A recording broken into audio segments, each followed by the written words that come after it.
Hello everyone, welcome back to our YouTube channel. आज हम class 9 का economics chapter first the story of village Palanpur देखेंगे। इसमें हम ऑर्गेनाइजेशन ऑफ प्रोडक्शन देखेंगे। इसके पहले के वीडियो में हमने ये देखा था कि कैसे विलेज पालनपुर में डेवलपमेंट हो रहा है, वहाँ की प्रोग्रेस क्या है, वहाँ लोग किस कैटेगरीज में डिवाइड हैं। 450 फैमिलीज थी, 80 फैमिली जनरल सामान्य वर्ग के थे, 1/3 पार्ट जो है एससी से बिलोंग करता था।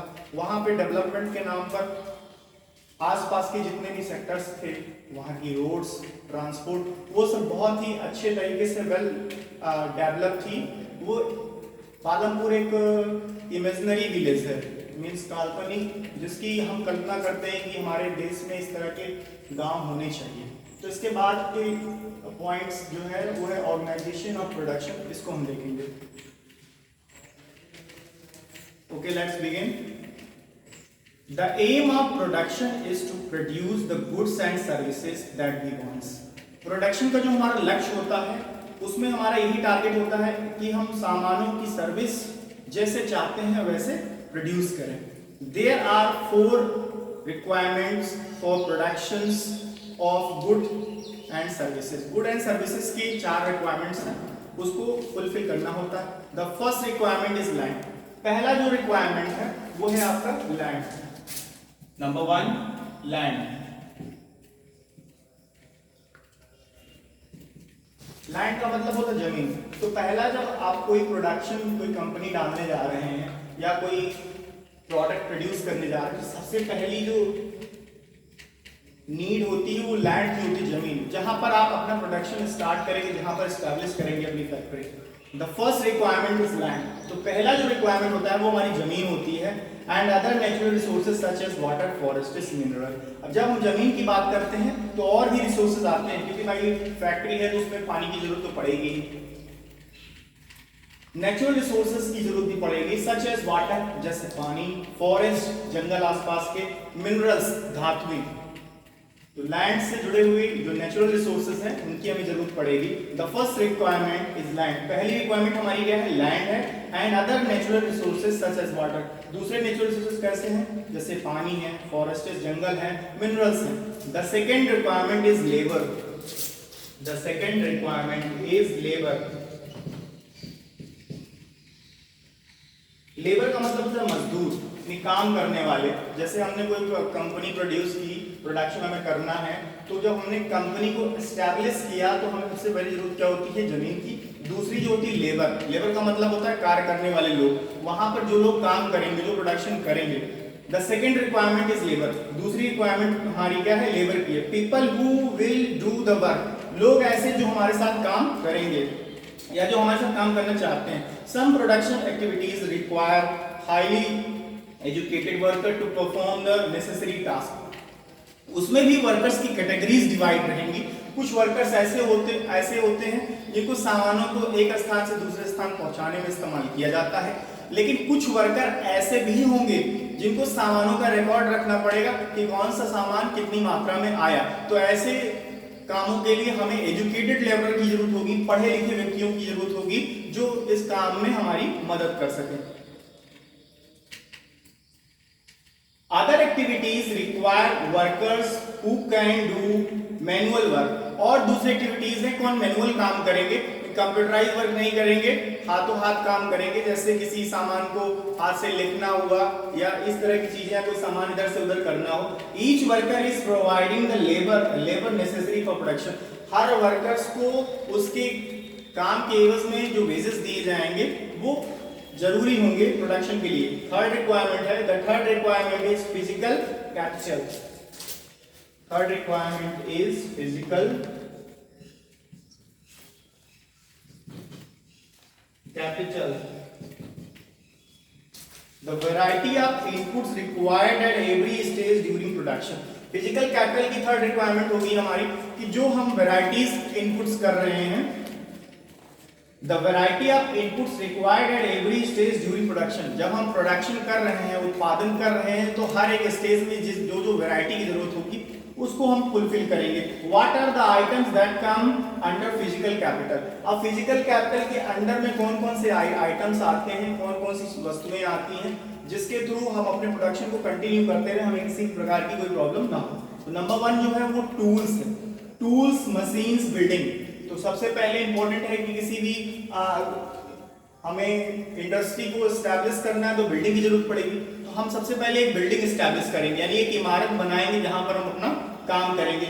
मशीन्स, वहां पे मशीन लगाएंगे जिसके थ्रू वो प्रोडक्शन होगा। जैसे अगर प्लास्टिक का प्रोडक्शन करना है तो प्लास्टिक से रिलेटेड जितनी मशीन होगी, कोल्ड ड्रिंक का प्रोडक्शन करना है तो कोल्ड ड्रिंक से रिलेटेड वाटर हो गया, और जो भी केमिकल्स बनते हैं यहाँ, बॉटल होगी, उसकी सीलिंग से लेकर के हर चीज, जो कोई भी प्रोडक्शन, में एक एग्जांपल मैं ले रहा हूँ, तो कोई भी प्रोडक्शन आप करेंगे तो उसके लिए उसके रिक्वायर्ड मशीनों की जरूरत पड़ेगी। टूल्स का मतलब होता है नट बोल्ट वगैरह, रेंच वगैरह, जो चीजें स्क्रू गेज वगैरह, जो कुछ भी चीजें आती हैं जो उसको सही करने में, खराब हो जाने में सही करने में जरूरत पड़ेगी, तो वो सब टूल्स का मतलब होता है। जैसे आप देखे होंगे कि आप नई गाड़ी खरीदते हैं तो उसमें टूल्स मिलते हैं टूल्स, कुछ स्क्रू गेज वगैरह करके इस तरह के टूल्स मिलते हैं, जैसे आपकी गाड़ी मान लीजिए कोई प्रॉब्लम है तो आप उसको खोल करके सही भी कर सकते हैं, तो वो टूल्स में आते हैं।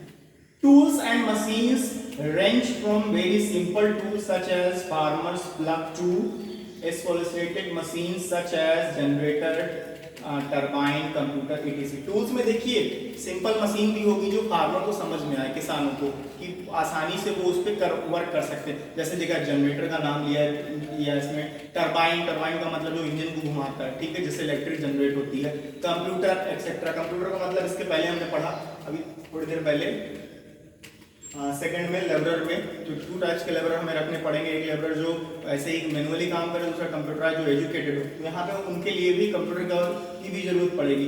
Tools machines buildings can be use in production over many years and are called fix capital. कह रहे कि टूल्स मशीन ये प्रोडक्शन में बहुत सालों पहले से ही चल रहे हैं, और ये क्या है, ये फिक्स कैपिटल है, इनको फिक्स कैपिटल कहते हैं। इसी के थ्रू प्रोडक्शन हमारा, इंडस्ट्री हमारी स्टैब्लिश होती है और इसी पे टोटली डिपेंड होती है। Number 2 raw material. Raw material का मतलब होता है खुदरा सामान।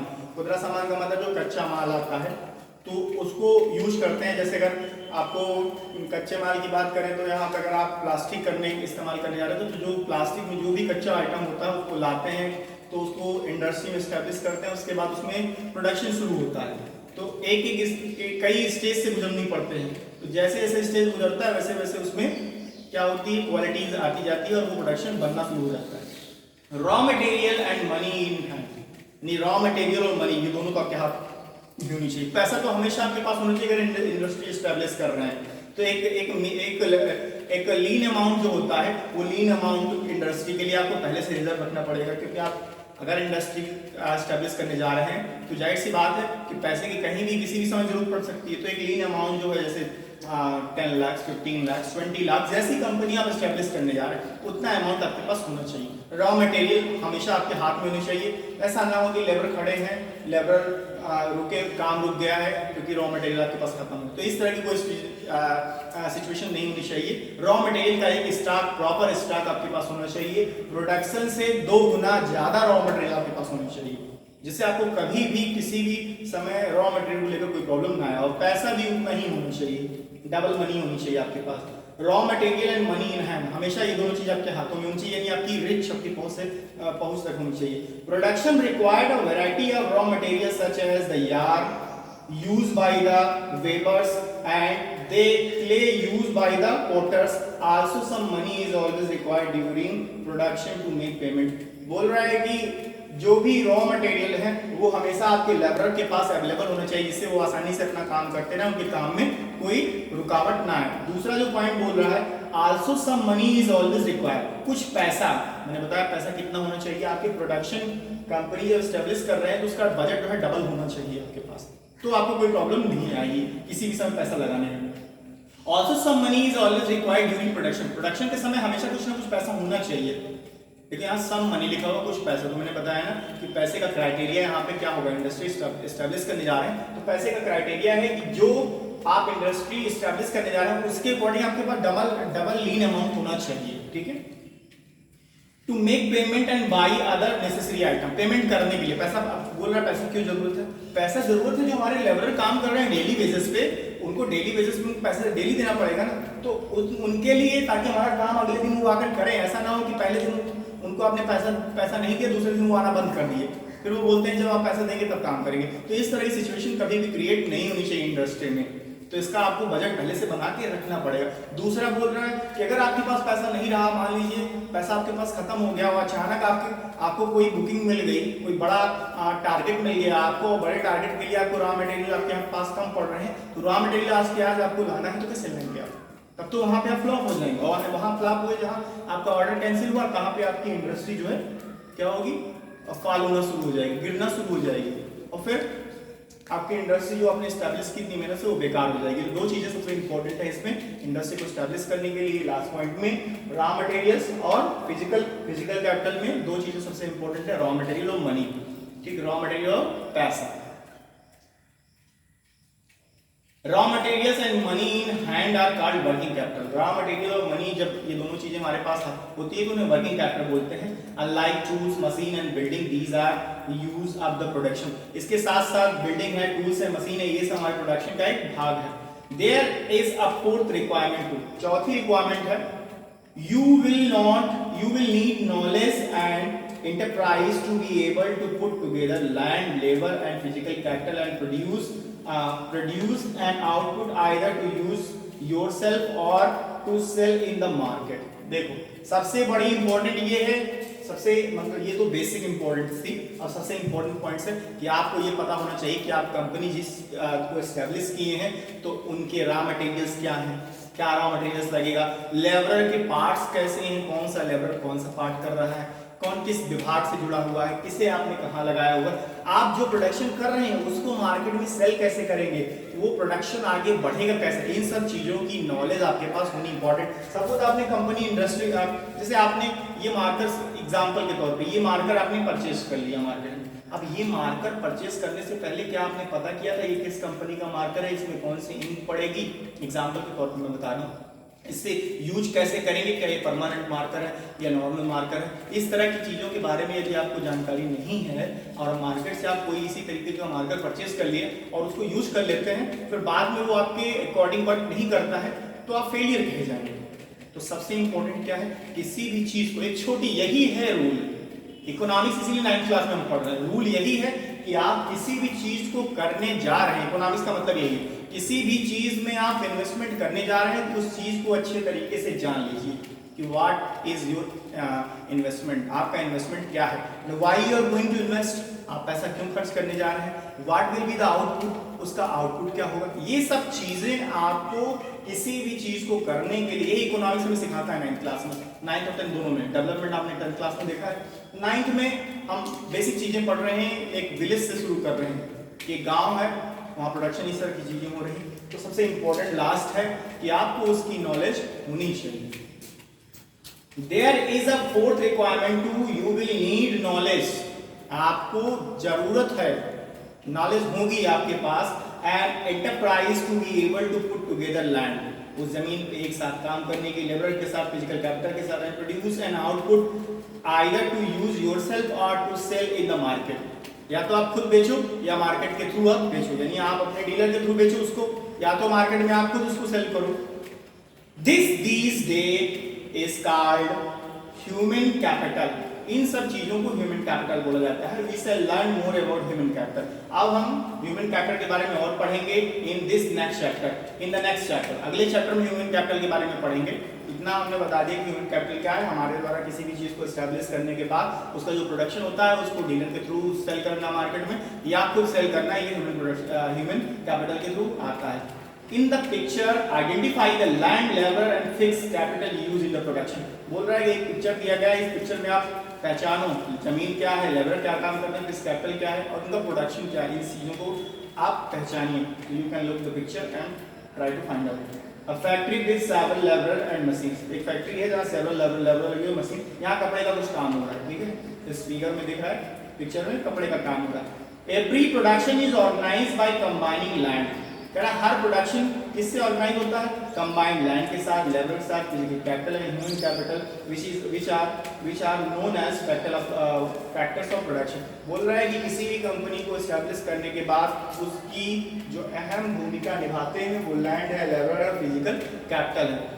इन तीनों की मदद से ही आप कंपनी को अच्छे से स्टैब्लिश कर लेंगे और अपनी कंपनी का ग्रोथ जो है ऊपर बढ़ाएंगे। ये तीनों चीजों का सपोर्ट आपके पास हमेशा होना चाहिए। As we read factors of production, as we read through the story of Palampur, we will learn more about the first three factors of production.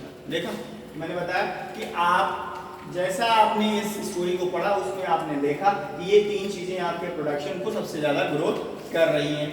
For convenience we will refer to the physical capital as the capital in this chapter. हम इस chapter में physical capital को इस chapter का base समझ करके refer कर रहे हैं। तो पहला पॉइंट जो है फार्मिंग इन पालनपुर, तो we will see in next video. इसके थोड़ा सा मैं फिर से इस फार्मिंग इन पालनपुर इसको जो है हम नेक्स्ट वीडियो में देखेंगे। इसके पहले मैं थोड़ा सा और मैं आपको इसकी हिंदी बता दे रहा हूँ कि किसी भी कंपनी को एस्टैब्लिश करने के लिए हमें चार चीज़ों की ज़रूरत होती है। पहली चीज़ होती है ज़मीन, दूसरी चीज़ होती है लेबर, जो कृषक काम करेंगे या जो वर्कर काम करेंगे। लेबर भी दो टाइप के होने चाहिए, एक अनएजुकेटेड एक एजुकेटेड। अनएजुकेटेड लेबर जो होते हैं सामान को एक स्थान से उठा करके दूसरे स्थान तक मशीन तक पहुंचाएंगे आपके, और जो एजुकेटेड लेबर होंगे कंप्यूटर में डेटा को कलेक्ट करेंगे या मैनुअली डेटा को कलेक्ट करेंगे, जो भी सिस्टम आपने लगा रखा है अपनी इंडस्ट्री में। फिजिकल कैपिटल के थ्रू मशीन्स हैं, टूल्स हैं, इलेक्ट्रॉनिक सामान जितने भी होंगे जिसके थ्रू आपका प्रोडक्शन हो रहा है वो सब चीजें आएंगी। साथ ही साथ इसमें जो सबसे दो इंपॉर्टेंट चीजें हैं सबसे ज्यादा, वो है रॉ मटेरियल यानी खुदरा सामान और दूसरा पैसा। ये दोनों चीजें फिजिकल कैपिटल में बेसिक नीड्स हैं। ये दोनों चीजों से आप हमेशा फुलफिल होने चाहिए। चौथा जो सबसे इंपॉर्टेंट है वो मैंने लिखा नहीं है, मैं आपको बता दे रहा हूँ कि एजुकेटेड होना आपका बहुत जरूरी है। किसके प्रति? अपनी कंपनी के प्रति। यदि आप शिक्षित हैं अपनी कंपनी के प्रति, आपको बेसिक नॉलेज है कि हम कंपनी एस्टैब्लिश कर रहे हैं, हमारे लेबर इतना काम कर रहे हैं, लैंड हमने इतनी कवर की हुई है, फिजिकल में रॉ मटेरियल हमारे पास इतना है, पैसा ये है, तो जो प्रोडक्शन हुआ सब कुछ अच्छा हुआ। ये 3 पॉइंट के बाद आप जो प्रोडक्शन हो रहा है, जो उत्पादन हो रहा है, वो आपका काम है। कंपनी का जो चेयरमैन है वो उसका काम है कि डीलर के थ्रू उसको मार्केट में उतारे या डायरेक्ट वे में मार्केट में उतारे। वो चौथा पॉइंट आपका हो जाएगा। तो इसके बाद के पॉइंट और भी पॉइंट्स हैं इसमें, वो नेक्स्ट पैराग्राफ में हम देखेंगे। तो आज के लिए बस इतना ही। Thank you very much. Jai Hind, जय भारत।